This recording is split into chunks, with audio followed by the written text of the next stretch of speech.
சௌந்தர்யாவுக்கு சுரேந்தர் மணமேடையில தாலி கட்டுறப்ப திவ்யா நிறுத்துங்கன்னு கத்துறாங்க. எல்லாரும் திவ்யாவை திரும்பி பாக்குறாங்க.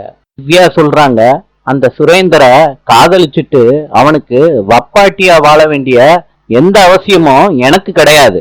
ஏற்கனவே 2 ட்ரிப் அபார்ட் பண்ணப்போ புருஷன்னு இந்த சுரேந்தர் போட்ட கையெழுத்து போலீஸ் கிட்ட ஆதாரமா கொடுத்திருக்கேன்.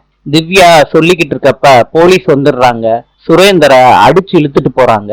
சௌந்தர்யா அழுகுறாங்க. மூர்த்தியோட அம்மா சொல்றாங்க, என் பொண்ணு கல்யாணம் இப்படி நின்னு போச்சு. என் பொண்ண யாரு கல்யாணம் பண்ணிப்பாங்க? சண்முகம் நிலா பாப்பா கிட்ட இருந்து தாலிய வாங்கி சௌந்தர்யாவுக்கு கட்டிடுறாங்க. எல்லாரும் முன்னாடியும் தனம் இத பார்த்து ஷாக் ஆயிடுறாங்க. மூர்த்தியோட குடும்பமும் ஷாக் ஆயிடுறாங்க இந்த கல்யாணத்தை பார்த்து. இந்த கல்யாணத்துக்கு வந்தவங்க எல்லாம் சந்தோஷமா மணப்பொண்ணையும் மாப்பிள்ளையையும் வாழ்த்துறாங்க பூ தூவி. சௌந்தர்யா ஷாக் ஆகி தாலியவே பாக்குறாங்க.